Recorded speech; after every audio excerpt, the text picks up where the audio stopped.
Hello and welcome to my Angry Birds plush collection. Perhaps the definitive Angry Birds plush collection. For those of you who are new to my channel, I've accumulated these over the course of the past dozen years, since around early 2011 in fact, and I've spent the past decade trying to unite them all.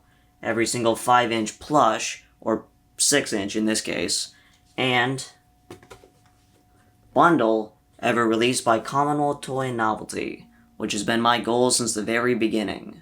But at some point along the way, I came to the realization that I would never be truly satisfied unless I possessed every single 5-inch plush and or unique character to ever leave the factory, regardless of whether it went to production. But how exactly would I accomplish that? The prototypes are likely long gone by now, and are at best under lock and key of Commonwealth themselves, who are infamously impossible to contact. It was a rather silly proposition, a pipe dream, you might say. But my ambition holds no bounds, and I somehow, someway found myself in a position with Commonwealth themselves, thanks to years of self-taught knowledge regarding the toy industry, my e-commerce savvy, and my unrelenting passion for the documentation and preservation of their iconic collectibles. Part of my deal with them is I'm able to add unique samples to my collection because they're better off with me than in some dusty old box. These plushies will forever be my pride and joy. I mean, Angry Birds Commonwealth merchandise is just kind of my thing, right? And I couldn't have done without the years of support from the incredible community that's helped craft and enjoy my oddly specific content. Thanks to you, these development samples you see before you will be documented and preserved so long as I supervise their existence, which should be indefinite, right? Today, you not only get to see plenty of production items from my own collection, but you'll get to see tons of never-before-seen items from Commonwealth's collection as well. So let's go over exactly what we'll be doing here today. Lay down some ground rules, so to speak. So I'll be showing each character one by one, where it'll spin ever so gracefully on my nifty turntable for around 10 seconds, then we'll move on to the next character, and so forth. I'll be showcasing them in order of their set release date, with some exceptions like for the box sets, which will be shown later in the video. To the right of the screen, you'll find information for the set currently being shown, such as the unofficial name, release date, and which characters belong to the set.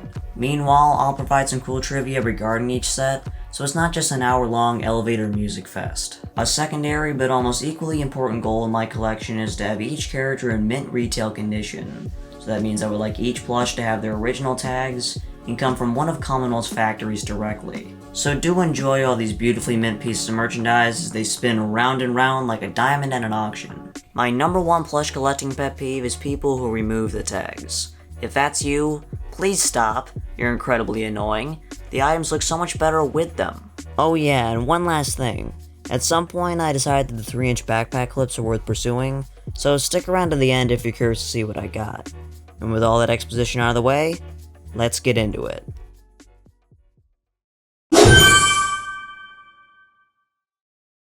We of course begin with the classic set, which was officially released in December 2010, with a full retail release in the following March. All of mine are sound chipped, most of which have the original Squeeze Me tag that was later replaced by the Press Here tag around mid-2011. My Red, Chuck, Bomb, Matilda, and Minion Pig are all first generation releases despite having second generation side tags, except for Red, who is a true first generation. This is common on some of the initial releases as Commonwealth transitioned to the newer style logo type. Bomb of course has a signature white spot, something that's difficult to come by in the 5-inch variation, especially new with tags. From a collector's perspective, these are nothing special, but it's the only set that truly transcended into becoming a pop culture icon. These were the staple piece of merchandise for the global phenomenon. They starred in countless Rio ads and were perched on the shelves of nearly every retailer you'd step foot in. If nothing else, they're iconic, and for me, they are absolutely essential for any collection.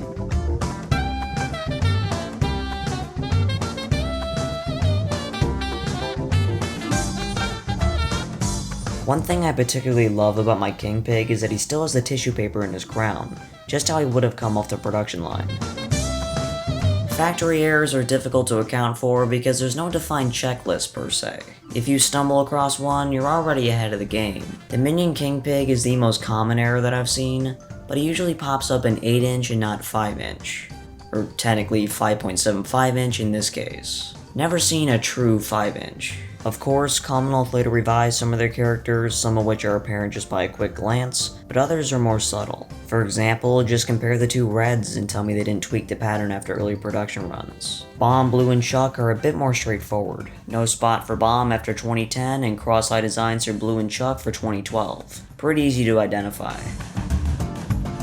King Pig, interestingly, has an obscure Russian variation released in 2014, where they neglected to give him ear embroidery. It's a distinct variation, so I keep it. None of the classic plushies are overly difficult to acquire, maybe a true Gen 1 red or a next time King Pig, sure, but those two pale in comparison to the Pink Bomb test sample. Yes, it is Bomb, and yes, he is pink.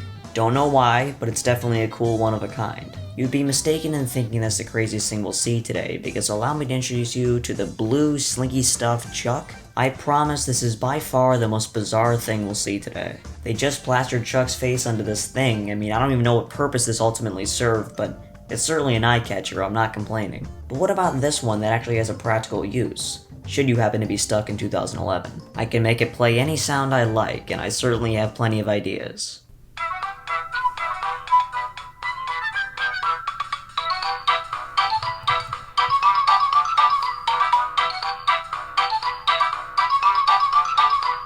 If you're still not sold, my final attempt to wow you is this literal egg-shitting Matilda, the one and only plush that allows you to perfectly recreate an ability from the game.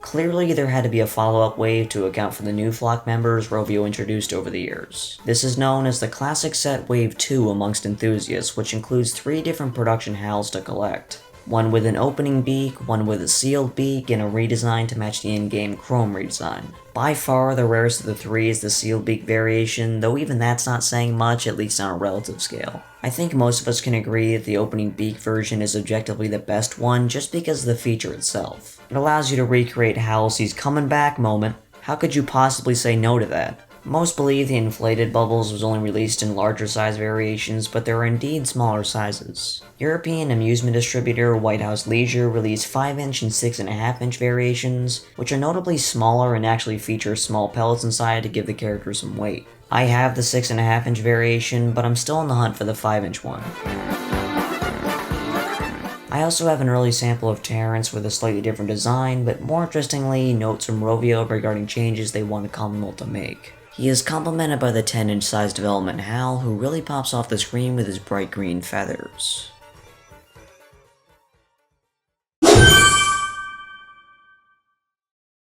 I've decided to branch these off into their own set since there are so many of these. I call them fur variations because, well, they're just that. They're specific releases of these characters through specific retailers that feature a longer or shorter item material length, making them a distinct release. Frankly, based on conversations I've had with Commonwealth, this was not intentional. Basically, birds are supposed to have shaggier fur while the pigs are supposed to have a matted texture. This makes intuitive sense as birds have feathers and pigs do not. But these are 5-inch variations where that logic is flipped. Dollar General, Family Dollar, Daha Size, Target, Salvo Toys are just some of the notable retailers who carried these. The only one I'm missing is the Serbia exclusive matte chrome Hal. Acquiring that one should be an interesting experience to say the least.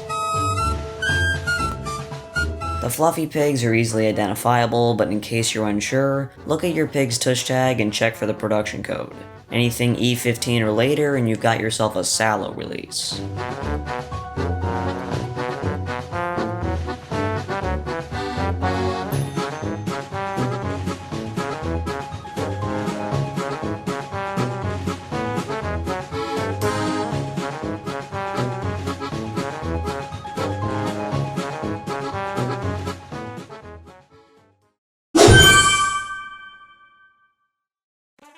Those variations are plebeian when compared to the dog toy development duo, Fuzz Red and Fuzz Pig as they've been dubbed. You can learn all about these in their dedicated video, which frankly can be said for pretty much every set we covered today. What I didn't mention in that video is that they have a hairless sister set too, including a nylon red and a nylon pig. They even have little squeakers inside, hence the squeeze me tag.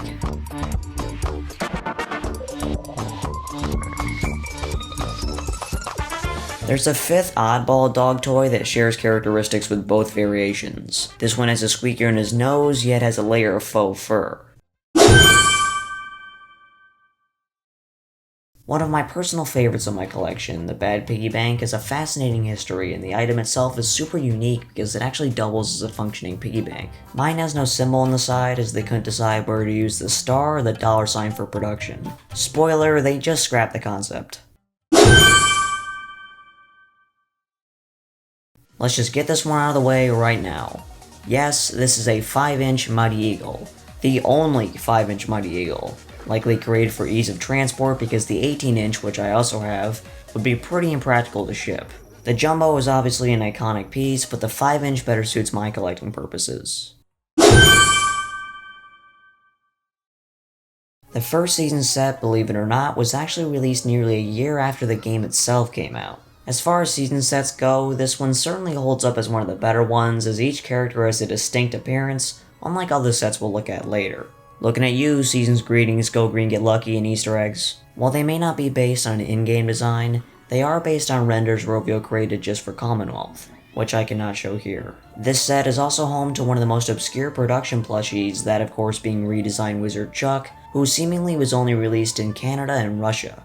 Though my example is the United States sample created for Toy Fair 2013, which you can actually see in the famous image. For the past few months, I've been inundated with requests for me to showcase the Ghost Pig. Here you go, he's one of 3 in the world, cancelled due to it resembling KKK robes. Yes, you heard that correctly.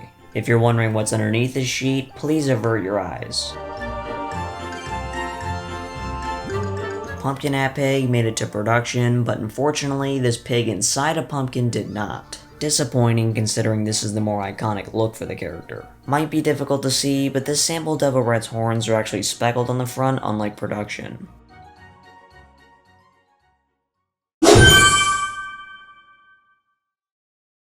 We have our first dual license set of today's showcase, the Angry Birds Rio Set. This always was a curious set because these iterations of the Rio characters never appeared in the game, except for Marmoset, who was released separately. Sure, Blue and Jewel are playable characters, and Nigel was a boss in several levels, but they were rendered closer to their theatrical appearance. The plush toys were based upon merchandise-specific renderings of the characters, and at least to me, that was the right way to go. Made it clear that these were distinctly Angry Birds Rio products.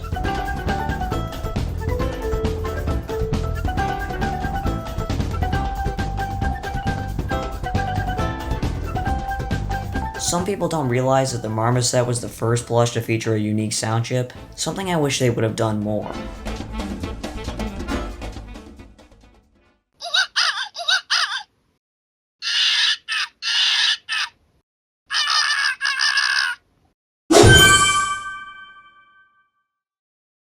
These next 3 have both infatuated and confused collectors since I first revealed them because they don't exactly resemble anything official, at least as far as we know. The running theory is that their designs were at a minimum inspired by FunVideoTV's renditions of the characters, which would be insane if it's actually what they are. Blue and Chuck certainly bear a striking resemblance, but the Green Bird and final vehicle attachments have yet to be explained.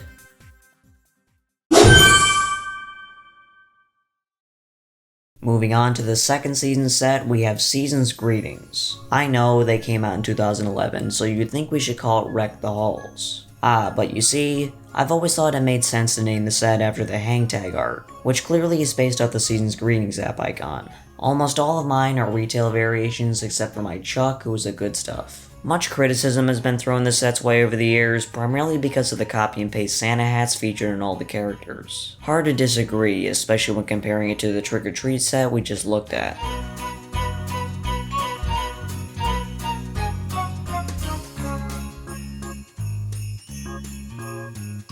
Minion Pig and the redesigned Blue and Chuck are from the 2012 Kmart release that featured an updated tag that I've expertly dubbed the Wreck the Winter Wonderland Halls edition. They're definitely the rarest in the set, though again, that's not saying very much.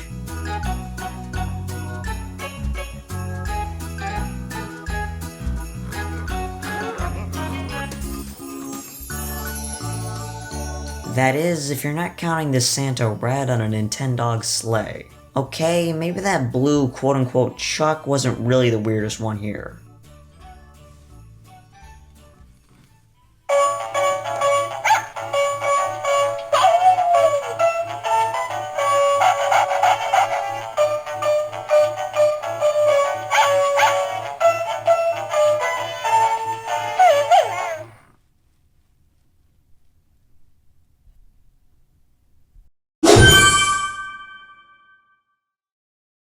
My personal favorite set has to be the Accessorized Pigs, which isn't a hot take by any means. I think we all remember how difficult and rather expensive pig plushies were back then, so having a full set of specific pigs, it just didn't get any better. This was the first set to receive the limited edition label, and thus was the first set to ever be produced in 6" exclusively. Now technically, 5" variations do exist, but only because somebody done goofed at the factory when making the infamous sound chip variations. Most are familiar with these four, the aptly named 4 Horsemen of Angry Bird plushies, but the set technically doesn't end there. There are a few others to collect, all of which have their own interesting story. Chef and Postman received fluffy fur variations for their post-2016 Stella Toys re-release, so they're a similar case to the fluffy pigs we looked at earlier. They are indeed quite rare, but not impossible to find unlike the next two. The updated soft hat construction hat pig was made as a test sample, but was accidentally sold on Commonwealth's e-commerce shop briefly in 2016. But by far the rarest and perhaps most unique accessorized pig is the Sombrero King Pig,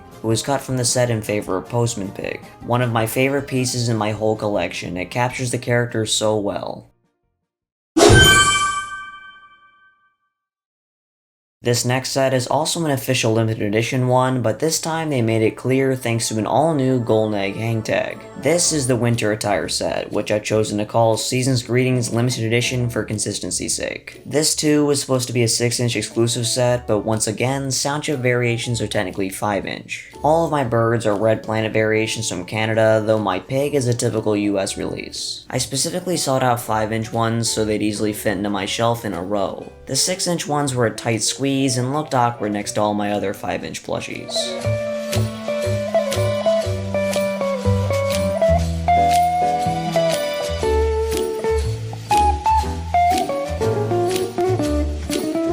For completionists like me, this set has been one of the most difficult to collect due to the ammo toys and Kensho variations, which lack scarves and can feature updated designs. I've got Red, original design Chuck, and Matilda, luckily all new with tags. Still on the hunt for the updated Blue and Chuck, two of the most obscure production characters in existence. But even those pale in comparison to the initial samples, which thankfully feature game-accurate colors. You might have not realized, but they are actually 8" for the sake of visual fidelity. You gotta remember, the stock images sent to ToyWiz would be seriously compressed for the actual listing, so an 8" toy would be used so the customer could easily make out the item's detail. At least that's the theory. I've got 3 of the 4 winters on hand, unsure of the whereabouts of Red. Luckily, there's the Claire's promotional backpack clip, which does use a prototype design to make up for his absence. As for why these didn't go into production, Rovio claimed there was too much going on visually with these thanks to clashing colors, even though they were the ones who created the original renders.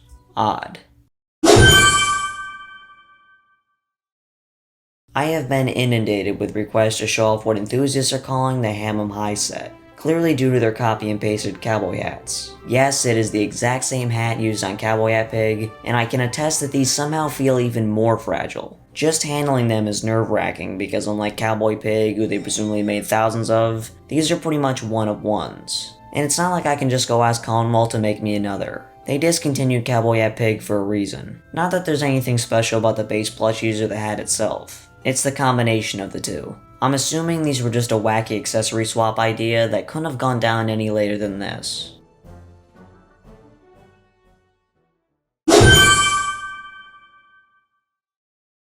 Moving on, we have one of the most authentic sets ever put out by Commonwealth, the Hogs Kisses Set. The hang tags in the earlier 2012 releases mirror the Valentine's app icon, while later releases, such as my Grill Bird, have one shaped like a heart. Retail assortments commonly omitted Cupid Pig interestingly, and he was discontinued midway through 2012 anyways, making him the rarest plush in the set. As I understand, Commonwealth treated the bow accessory characters as their own assortment, which was distributed in greater numbers than the Valentine's specific one. In 2014, Target stores received matte fur variations of the set, which also shoehorned in Stella because pink. The same matte fur Stella could also be acquired through the same assortment as the matte fur Hal, she just won't have the heart tag.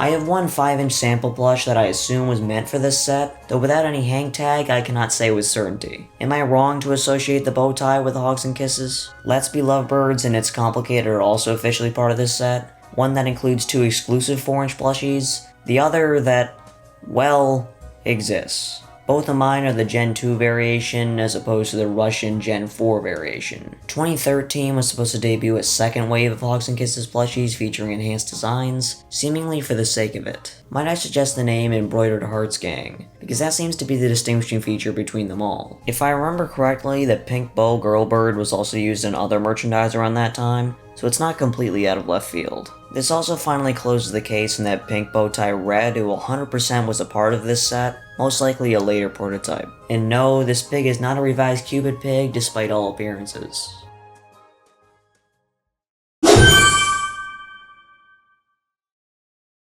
Go Green Get Lucky was the smallest production set ever released with just 2 characters represented. It's certainly a highly coveted set today due to their single production run and subsequent limited release in 2012. Of any of these sets, it's this one that deserves a limited edition label. Their prototypes are nearly identical aside from their orange colored belt buckle, which was rightly changed to gold for production. They are 8-inch, which as we've established did not go into production either. Don't exactly know why.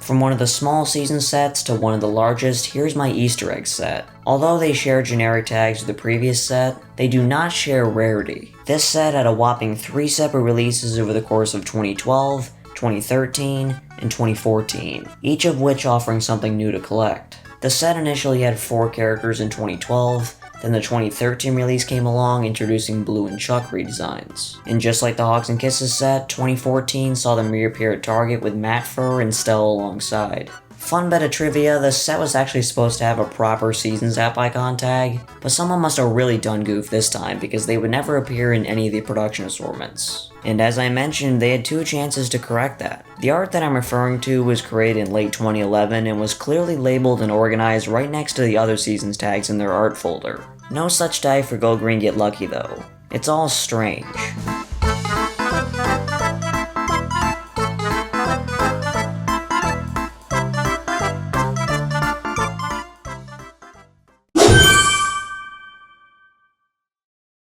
What genre do you categorize Nerdy Birdie in? Is it technically Seasons because it was an April Fool's prank? Or perhaps one may consider him back to school because, well, he is a nerdy birdie.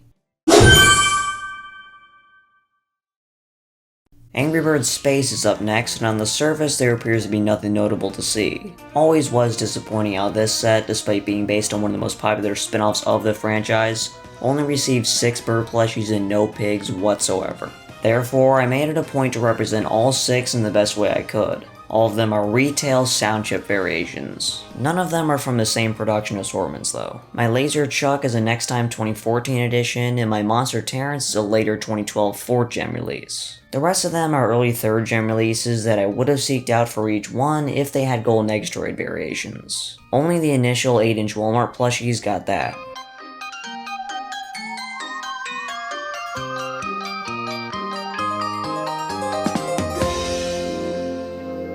But wait, what's this? No way, is that an official frozen minion pig? No way, they did a fat... Oh my goodness, just soak it in. The one and only Commonwealth Fat Pig, in all of his glory. We're not done with Rio just yet because we have the Enslaved Exotic Birds Set, otherwise known as the Caged Birds. And just like in the game, they are no longer free to take to the skies. They are trapped within their prototype cage packaging just how they should have been. And while the birds inside may look just like production, they are indeed samples as well and are actually attached to the base of the box. Makes me wonder if they were planning on giving them hang tags and sound chips or if the box was deemed enough.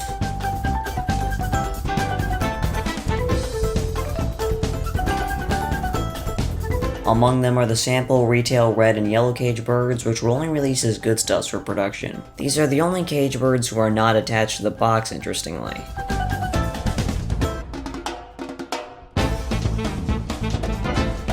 I've also smuggled the most coveted cage exotic bird, the white and red cage bird, which I hear goes for a pretty penny in the black market. Maxi bird reference? Maybe. For this blue cage bird, I draw your attention to his white fur patch that was light blue for production.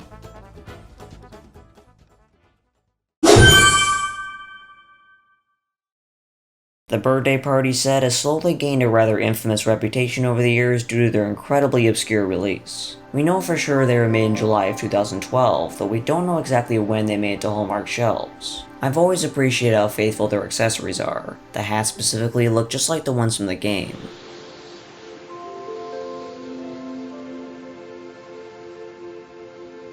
Granted, Minion Pigs is a bit of a stretch, leading many to mistake him for King Pig over the years. In-game, it appears more orange and is clearly just a paper cutout. Surprise, surprise, there are birthday samples as well, which appear to date back to April of 2012. Here we discover there's actually a third, angrier Stella expression which was considered for production. In fact, all three were considered for the regular Stella plush, but in the end, we received the iconic side-eye look, which I think was the right call. Bomb and Minion Pig just have different colored text, nothing too major. The only cut character within this bunch is this redesigned Blue, who features a unique darker colored variant of Red's hat, presumably to contrast with his, well, blue color palette. And now we've approached insanity territory because of all the sets conceptualized and released by Commonwealth over the years. Star Wars has by far the most unreleased development samples. And frankly, it isn't even close. So many in fact, I cannot elaborate on each and every one here. Fortunately, for the moment, this is just Wave 1. The most interesting tidbit I can provide regarding these is that they were never offered with sound chips, in stark contrast to Wave 2, and in very stark contrast to a special edition wave we'll get to in a minute. Also, I don't know if it's just me, but the official 5-inch Chewbacca looks so tiny compared to the others in the set, and especially so next to the other Terrences. I think they should have done them in 5.5-inch just like the Wave 2 and Space Terrence, maybe even bigger because of how thick his fur coat is. This mat for Leia was just amongst a bunch of other Star Wars samples in the archives, and I'm assuming it was just a Tesco sample.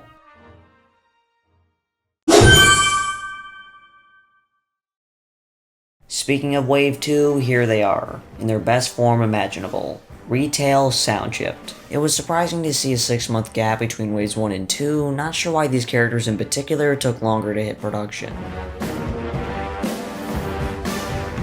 Yes, Chewbacca is technically a part of both sets, only difference being tags and the unique chip. These are nowhere near as common as Wave 1 unless you live in Europe and your eBay feed is constantly mobbed by Tesco plushies. That re-release didn't include Pilot Luke, interestingly, makes me wonder what that would have looked like. While his droid mate C-3PO made it to production, R2-D2 didn't receive the same fate. Instead, he went through several redesigns and ultimately was scrapped to be potentially part of a later wave, at least if EvanTubeHD's comments are indeed correct. From major redesigns to minor ones, here's a unique sample Yoda. Only noticeable difference are his eyes, which are fully embroidered on this version.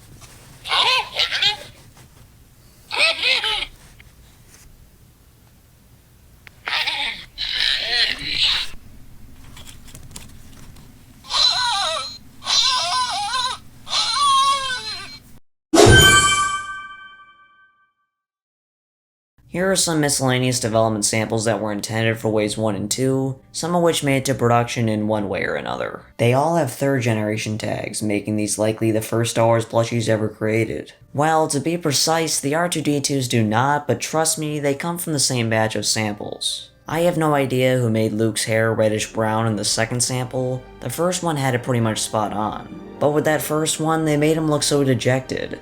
At least the second one is, you know, angry.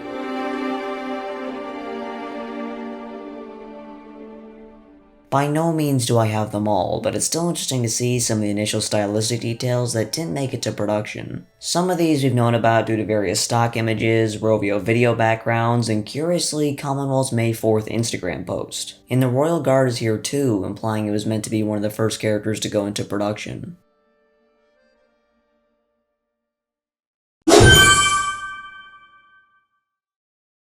and from here on out we're dealing exclusively with Star Wars samples. From Wave 3 characters and vehicles all the way to the infamous Star Wars 2 line, it's truly astonishing to see the sheer amount of these that never saw the light of day.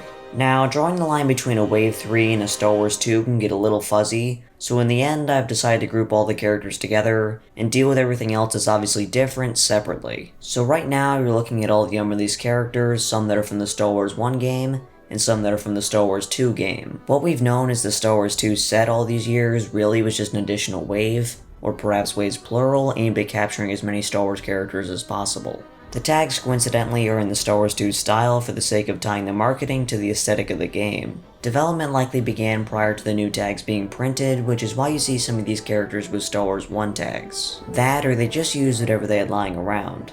Either way, the tags are largely irrelevant. Some have 2012 copyright dates, others have 2013 copyright dates, so that could potentially reveal a vague inception order that we should follow. Some characters have multiple variations because these are development samples after all. Minor design changes are natural over the course of a few rounds of samples as the licensor attempts to steer the designers in the correct direction. But because of that, I'm not able to showcase every character listed to the right. Some of them are either lost to time or have yet to acquire that specific example. Now, where those lost samples wound up is anybody's guess. Is there another stash to uncover? Did the factory keep them for reference, or were they just binned off as soon as they served their purpose? My relationship with Commonwealth has provided finality for so many lingering questions, but as always has opened up another can of worms. But I maintain confidence that I'll get to the bottom of each question percolating in my noggin. Like everything else, it takes time. The main question we've all had since it became apparent these were never going to release was, why did we never see these? They spent all this time developing these stunning patterns just for them to never go on sale. To the average enthusiast, that just doesn't compute. Ultimately, these were cancelled mainly due to two complications. The first obviously being the decline of Angry Birds merchandise as a whole, where a niche set like this just wasn't necessary given the market conditions. Casuals would prefer to buy a Wave 1 of either classic or Star Wars than some obscure prequel character. And they're certainly not going to buy 20 of them. Then there's the market competition with the oversaturation of Angry Birds and Star Wars products at the time. There just wasn't enough money to go around. But perhaps the biggest factor involved was dual licensing. Not only would Commonwealth have to pay Rovio for the rights to use the Angry Birds brand, but they'd also have to pay Lucasfilms for Star Wars. Say they were paying 10% to Rovio, and Star Wars was undoubtedly more, right? Maybe 15 to 20%? And at that point, is it even worth the trouble? This should be clear by now, but some collectors still insist that these would have been a hit. I'm not so sure. Certain characters like Bubba, Palpatine, and maybe Darth Maul I can see, but I don't see the same hype surrounding Panika or Greedo. To me, a small Wave 3 made sense, but if you're gonna release some characters, why not them all? That was Star Wars 2's selling point after all. Now, regarding my samples specifically, given where these were all these years, they are in immaculate condition for the most part. Some may be quick to point out that a few of them are missing their tags, but that assumes they even had any in the first place. Would I like them all to have tags? Yes. Would I like them all to match? Yes. But hey, I have literally nothing to complain about. Having a full set of these is something I would have never imagined would even be possible. All of that aside, you cannot deny it is truly surreal actually seeing these outside of the context of Toy Fair, which outside of a few leaks here and there, is the only reason we even knew these existed. And some of these, such as the Anakin Skywalker samples or the Blue Squadron, would have never been documented. A damn shame the Anakins got stuck with paper details instead of prints. Instead the print has lost all of his already. Slim chance at restoration. To me, the Star Wars vehicles are without question the most unique plushies Commonwealth ever made. Just the idea of creating miniature versions of these iconic vessels seems a bit out there, but if they were gonna do a gimmick Star Wars set, this would have to be it. And for being early prototypes, I think these came out great. The prints are basic, but they don't have to be anything overly complicated to mirror their Angry Birds appearance. The patterns are where these really shine, and had they gone into production, no doubt they'd feature even more detail.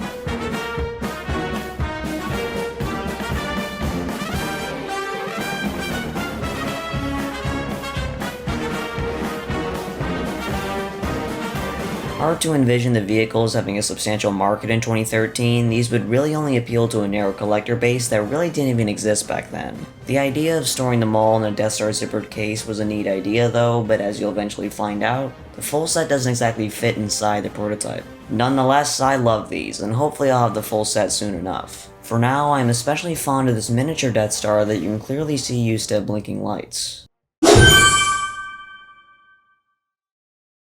Amazingly, those were not the only gimmick prototype line Commonwealth planned to make. Allow me to introduce you to the special edition electronic samples. Some of them work, some of them do not. These 6.5-inch variations all have the same exact function and are quite hefty due to their motor and battery components.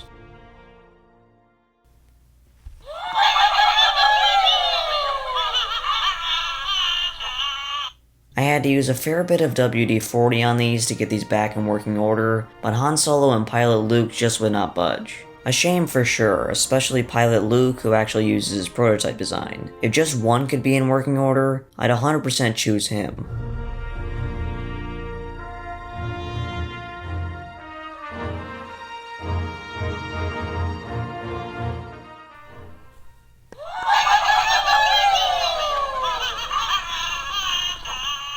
There are 3 different lightsaber Luke variations, 2 that have plastic molds inside, and 1 that is simply stuffed. The first one doesn't have an accessible battery slot, so he sadly does not work.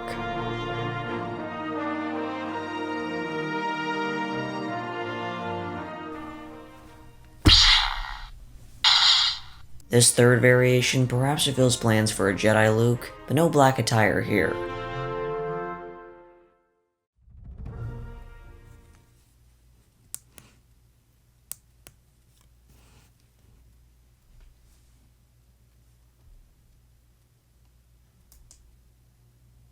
Just like the first lightsaber Luke, Pistol Han Solo does not have an exposed battery compartment, so we will never know what exactly he does. Our only consolation is my personal favorite of his electronic samples, one voiced by Tom Kenny himself.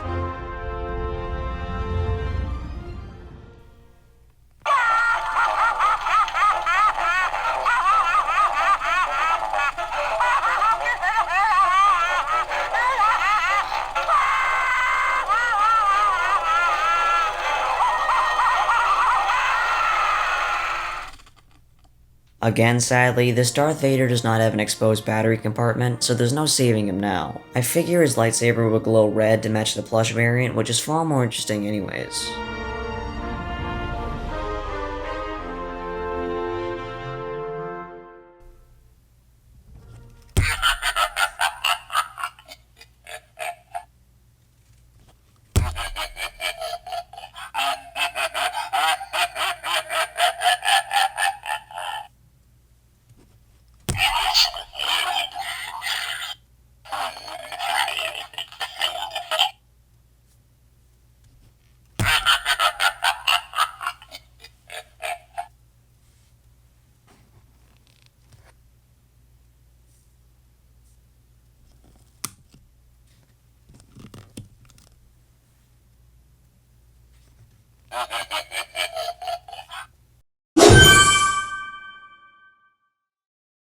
Chronologically, the Go set should have come next if they had released these in accordance with their respective game releases. It's clear that the set was early in its development as their patterns and accessories, at least for a few of the characters, are passable at best. A real shame too, because you can see the potential with characters like Bomb, King Pig, and some of the later round samples.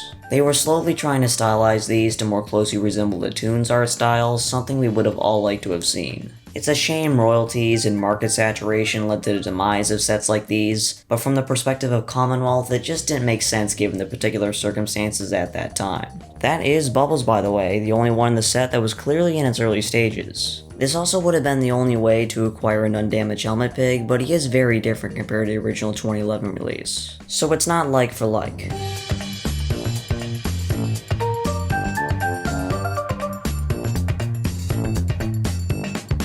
Most of us can agree the Toon-style King Pig is the best of the bunch. It's the only one that truly showcases what they had in mind. 4 of the 8 saw the next sample round where you started to see some of the ways Commonwealth planned to stylize these. Chuck's golden helmet was just a placeholder, by the way. They experimented with Terrence's promotional artwork design as well, Not sure which one I prefer. Still didn't get the darker feather spots though. Both birds now had rimmed beaks, and the pigs received a more accurate shade of green. Corporal Pig's helmet even had a belt now. Granted, it only covered half of it, but still better than nothing.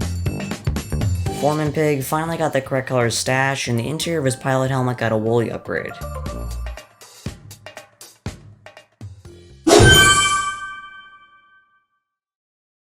Here's a duo that I know a few have speculated about over the years, Raphael and Gabby, who were planned for a potential Rio 2 set in 2014. For being the only two existing prototypes, I think they pretty much nailed them, at least if we compare them to their Angry Birds renders.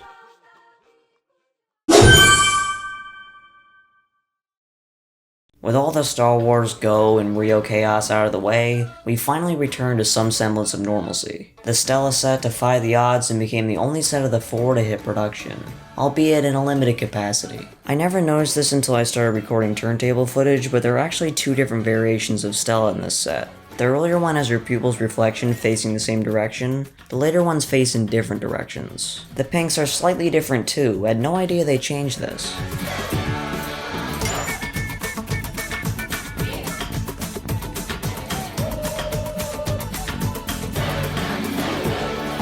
Few retailers carry these outside of the official Angry Bird shops, but most wound up purchasing them through Justice stores, interestingly. Perhaps that rarity is reflected in their secondary market value, where the prices on these have been on the upward trajectory for years. To be fair, 5 of the 6 characters are exclusive to the set, and there would have been a 7th, but this toon-style pig just wasn't distinct enough and therefore was deemed unnecessary for the set.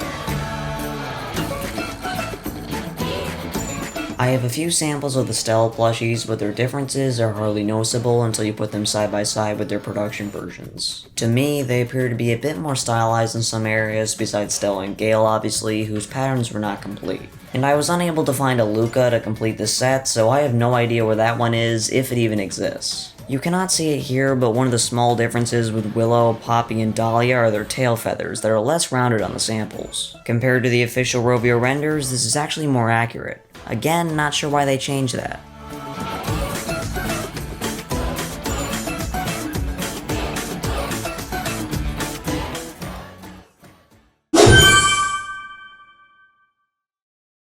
At this point, this video is just becoming pure insanity because we have our 4th 2014 development set entry, staggering to see so many unique samples that would have been completely lost to time. 2 Transformers samples exist, fairly certain the metallic one came first.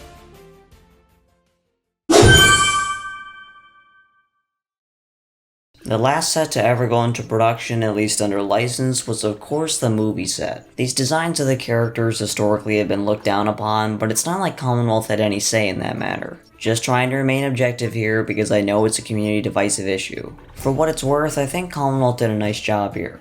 Certainly better than any of their contemporaries. More characters would have been nice, but the ones they did look great. Certainly not much to nitpick, besides the relatively cheap head and tail feathers. If I had to though, I'd want them to include metal wires like the Stella and 8-inch Easter plushies so you could actually stand them up. They're difficult to pose in their anthropomorphic state.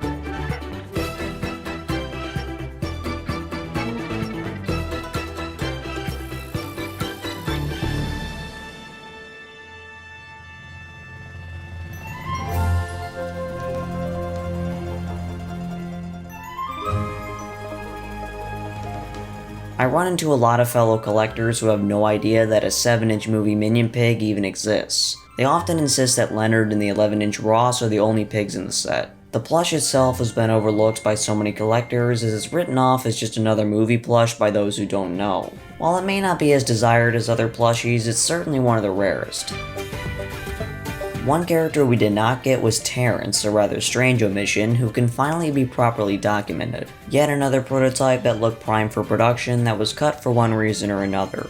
I'll try to refrain from brutally insulting the hatchlings, but this won't be easy. These mind-numbing furballs are Rovio's pathetic attempt to appeal to Facebook moms and small children, and unfortunately I think it worked. It's not that Commonwealth's depictions of the characters are bad, in fact they're far from. Only the pink, green, blue, and red ended up going into production, and I think this is the only scenario where we are all relieved with the outcome. The other variations do look, and more importantly for this set, feel fantastic. And as they should, these are literal incarnations of marketable furballs. I do really appreciate how each one has a distinct pattern. They could have easily just changed the colors and called it a day. And maybe they would have if Rovio didn't have such high standards at the time. These have the same issue as the regular movie plushies though, in that they cannot stand on their own. You don't want to know how long it took for me to pose these on a moving turntable. If they're even slightly irregular, don't even bother. Based on memory, this set would have covered most of, if not all, known hatchlings. Hard to gauge whether there'd be any interest in them though. They're very much a casuals product. Honestly, I don't have that much else to add here.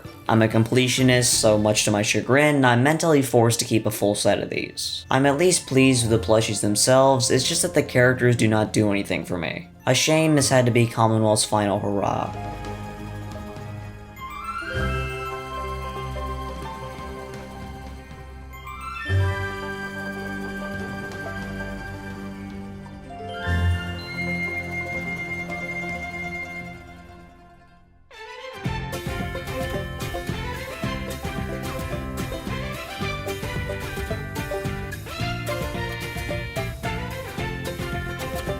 While that might have been Commonwealth's last hurrah, we are not finished just yet because we've yet to cover what are, in my opinion, the most interesting group of characters: the celebrities. Rovio has collaborated with several bigwigs over the years, many of which received their very own official Commonwealth plush. The only ones in my possession are the Kimi Räikkönen bird and the Blake Shelton pig. I do have confirmation that Conan, Slash, and Green Day one-offs either existed or do exist. This is the one instance where I'll go out of order since these bundles were released seemingly at random during the production of these plushies. There are tons of different variations to collect, and many that are likely still undocumented. Knowing the difference between one that Commonwealth created themselves versus anything that isn't that makes keeping tabs on these all the more difficult. Acquiring mint boxes, as you can imagine, has been quite cumbersome to say the least, because the inclination of a child in 2012 was to rip these open and toss the box into the bin. With that said, I feel as if I've done as good a job as anybody. I've got a sealed 9-pack, I've got nearly all the 4-pack variations, I've even got the obscure Sony Ericsson 5-pack, a Hong Kong exclusive mind you. Character options imported 4-pack variants for the UK that included Red, Blue, Chuck, and Minion Pig. Always found that odd, especially considering the US only offered 2 variants to begin with. They were also the only market that got the 4th gen variant with the updated Blue and Chuck minis. The UK was apparently the place to be for obscure 4th gen mini bundles, as they also received a special edition book and toy gift set distributed by Puffin Books. They'd also get the Angry Birds Toons plush DVD bundles, a set that I'm still looking to start. This seemingly 3-inch Chuck was supposed to be part of a gift box assortment that was on display at Toy Fair 2013. And here are the samples of the Spot Bomb and Helmet Pig 4-inch minis. The latter which may or may not have been planned to be included in some unreleased multi-pack. Perhaps another 4-pack variant, or maybe even just as a single. He is comically tiny either way. These next 4 Star Wars plushies that you can clearly see are 4-inch minis, are supposed to be bundled in 2 unreleased collectible 3-packs. They'd include 3 different versions of Obi-Wan Kenobi and Anakin Skywalker. One from Episode 1, one from Episode 2, and one from Episode 3. Think of it like a coming-of-age pack, though clearly the box is long gone if it even existed in the first place.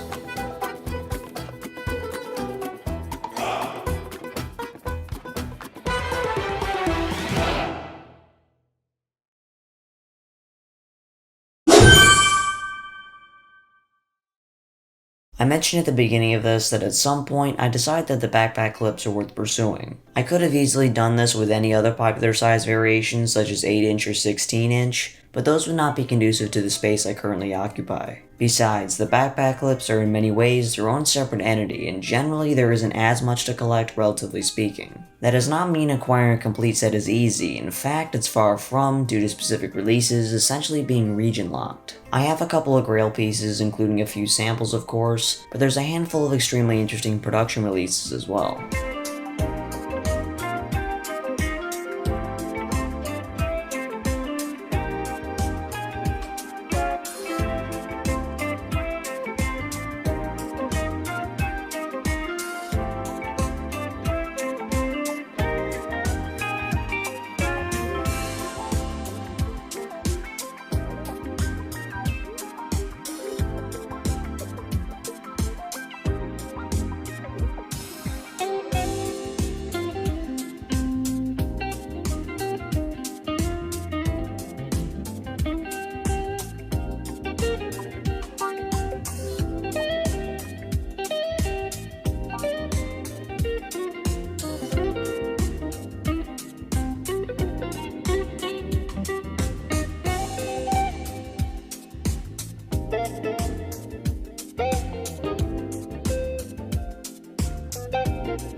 Finland received a few unique variations of the classic clips that were color matched to the character, which at least to me makes more sense. Why give red a black clip and bomb a red clip?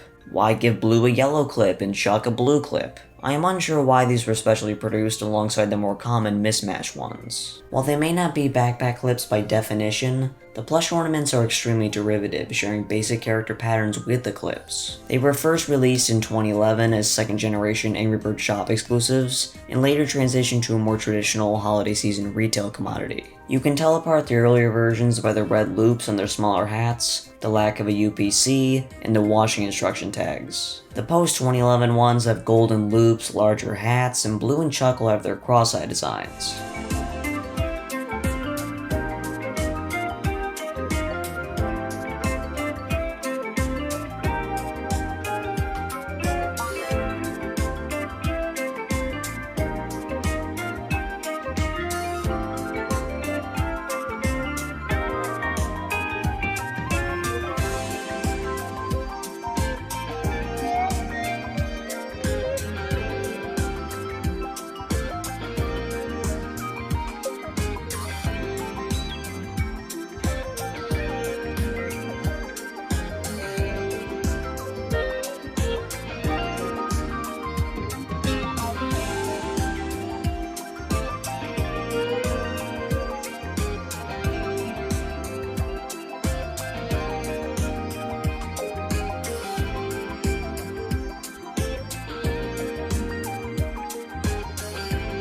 You can even find them bundled with a Commonwealth ceramic mug, which must have been a lovely gift back in the day.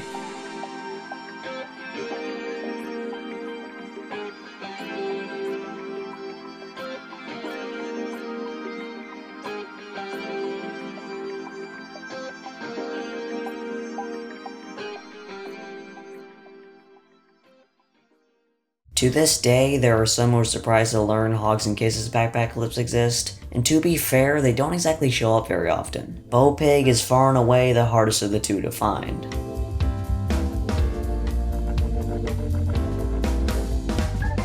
The space backpack clips can be tricky to stumble across if you're looking for them on card, especially Blue and Terrence. I challenge you to find them on one, because Blue is basically non-existent outside of Russia, and I've yet to see evidence of a Terrence. There are no US card assortments that included them. The other four were at least bundled together with other themes.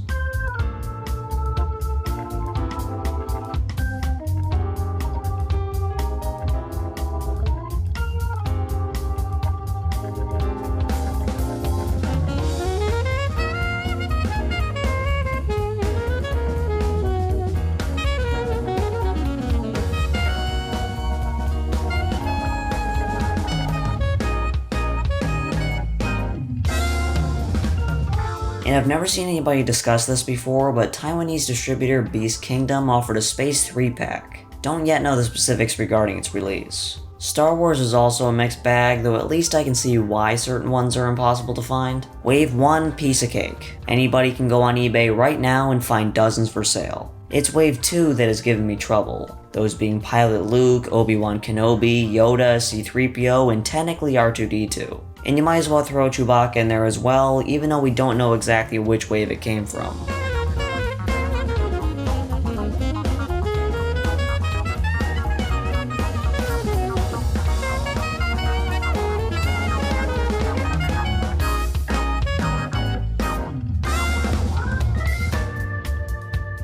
Red Planet Group, Universal Trends, and Clue are the only documented distributors who carried them. Both of mine are German Trends variants.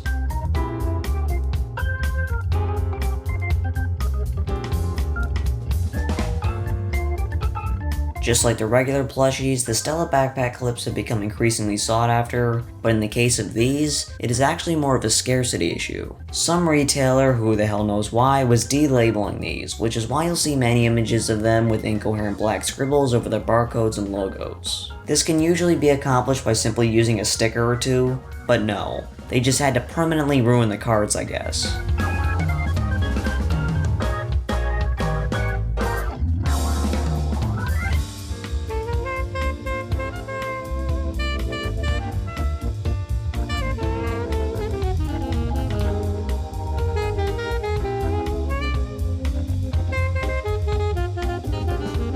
I've sought after clean examples of these, and I'd say I'm doing pretty well for myself, especially considering I possess the only example of a Stella minion pig, an item that left me duly shocked after seeing the 5-inch for the first time.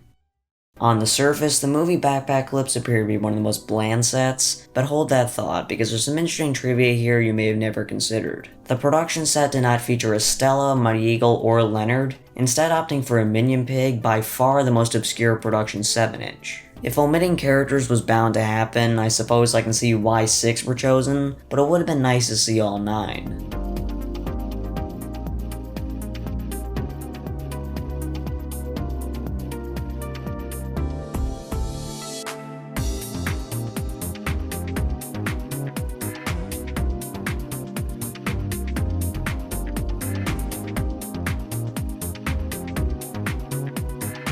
Terrence would have made for around 10 of the character made to production, with this quote-unquote final sample being created in November 2015, right before production began. A potential 11th alongside Terrence could have been this generic red hatchling. Unsure if this is supposed to be, red, or if it lacks any of his distinct facial features. But like I say, it is just a sample. More interestingly, all the aforementioned cut production characters besides Mighty Eagle were produced as samples. These are courtesy of the Tree Kit factory and date back to June 25th, 2015. Likely some of the earliest pieces of Angry Birds movie merchandise, and they certainly carry that look.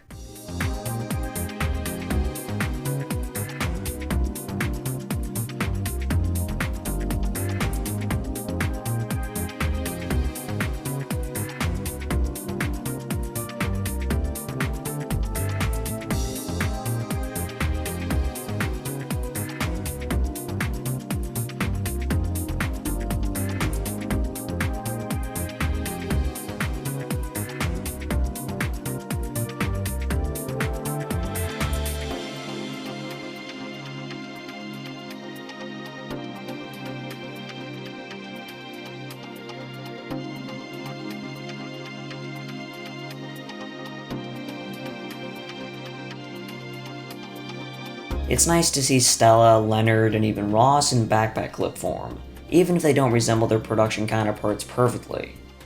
Those bulky plastic clips are all well and good, but what if you wanted a more premium feel? The Commonwealth keychains are, well, they were scrapped, but luckily they have survived the 2010 sample purge to join us today. Unsure if these were meant to be an entirely different product line or were a logical step back from what we ultimately received. Regardless, I'm fairly certain the keychain isn't what's catching your eye. It's the colors. Indeed, these particular examples use the iconic placeholder colors highlighted by their orange beaks. I'm guessing they just assumed he had one, but Bomb even has a small tail round back, a detail that was obviously removed early in development. That makes these amongst the first ever made, dating back to September 25th, 2010.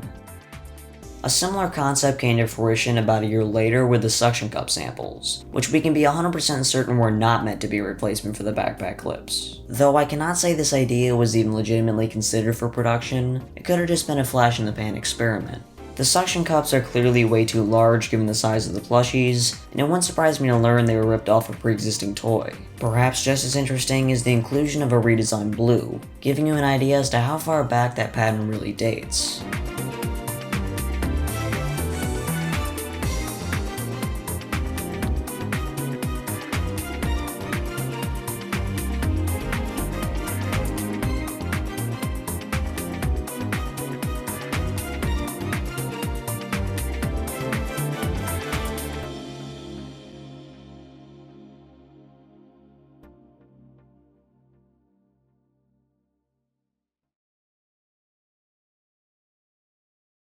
Congratulations, viewer, you have stuck around to the end. You have seen it all.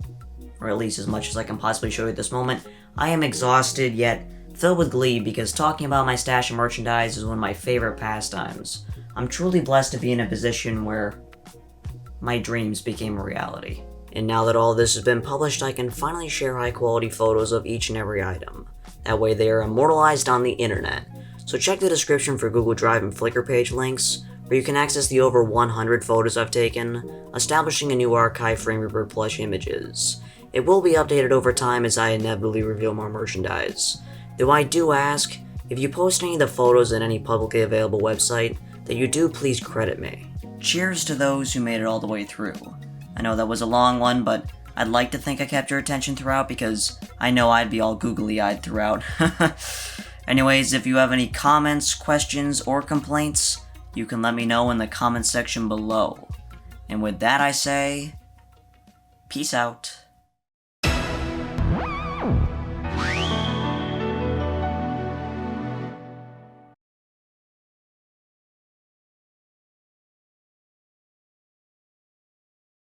Oh, and one last item of discussion. There's something I've purposely neglected to showcase today. An item so unique, so incredibly special, that I don't even think it's worthy of being revealed here. You'll have to wait until